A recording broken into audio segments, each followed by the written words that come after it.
Hello everybody. Today we are going to explore how to make sea grape jelly.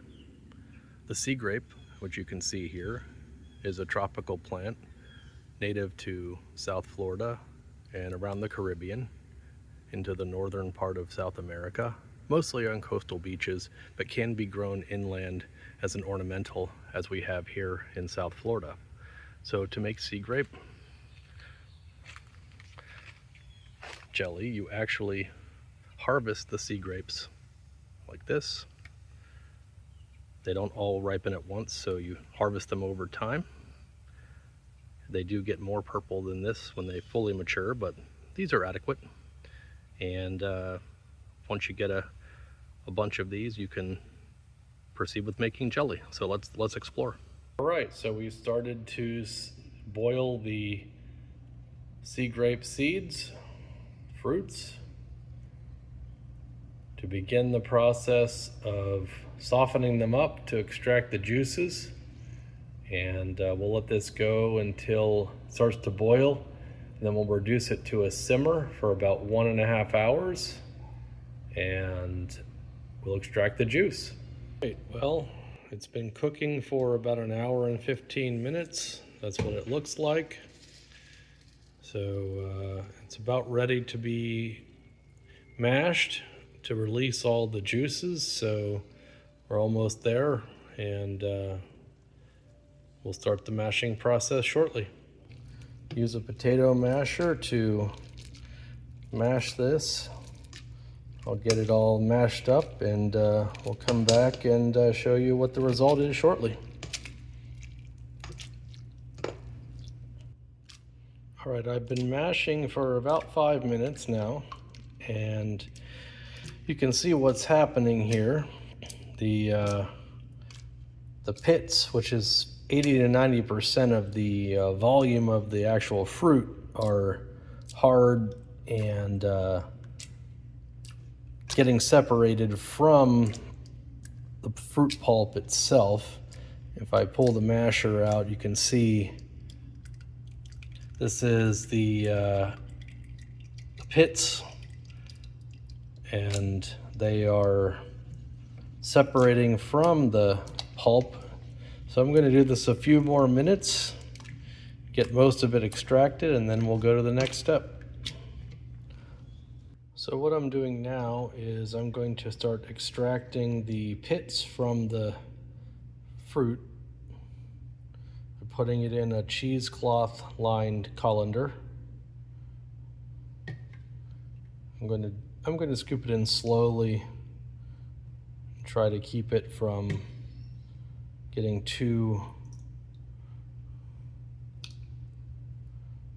much all at once with this ladle. So this is starting the process of separating the liquid, the pulp, from the seeds. I'll get this all in, and we'll go from there. So I've gotten most of all of the fruit in the pulp in this cheesecloth, and I'm going to extract it out soon. As soon as this cools a little bit, I'll be able to extract most of the liquid from the pits and the pulp. It may not be as quick or easy as some websites would have you believe, but extracting the liquid from this does take a process. I'm just sort of going back and forth between the final bowl and the pot that it was originally cooked in to extract the seed, as you can see. It's a process. It's a little hot, so you don't want to burn yourself. So just let it go and take it easy and extract as much as you can. All right, so the next step is to add a little bit of butter and then about 5 tablespoons of lime juice. So we're going to add that in. Okay. And then 1 1/4 packages of pectin.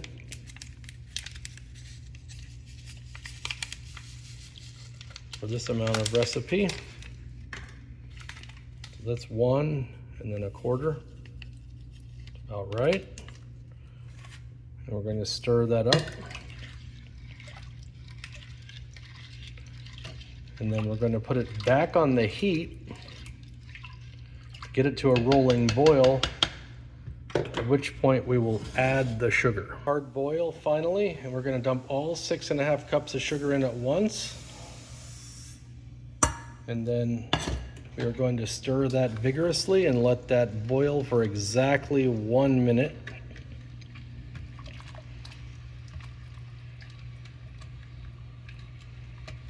To let it set up.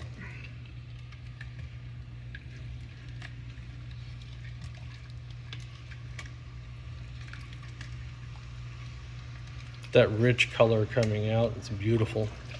Smells so good as well. It's extraordinary what this is turning into. All right, so after the 1 minute boil, we're going to test the thickness of the jelly. I had placed a plate in the freezer when I started the process, and we're going to dump a little bit on this to see if it sets up well. We're going to put this here to see if it sets up. After a minute or so, it should form a bit of a hard exterior. So let's see how that goes on the plate. After about a minute, I should be able to push it with my finger and have it actually act a little bit like jelly. And if it doesn't act like jelly after about a minute on the frozen plate, then I need to boil it a little bit more to make it harder. So we're approaching about a minute here. And look at that. Look at that. It's forming a perfect jelly. So that means that our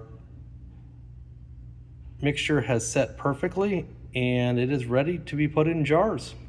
All right, so out of all the 10 cups of sea grapes, I was able to get these 7 jars of sea grape jelly, 6.5 really, and we'll see how it sets up, but all indications from the cold plate test suggests it's going to set up just perfectly.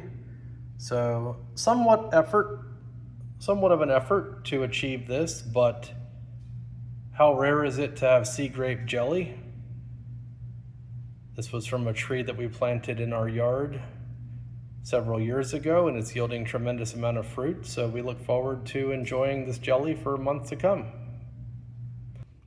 So here we are the next day. It's been cooling in the refrigerator for overnight.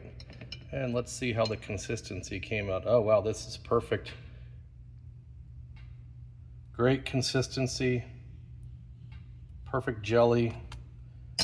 Going to take the maiden taste test here on a piece of bread.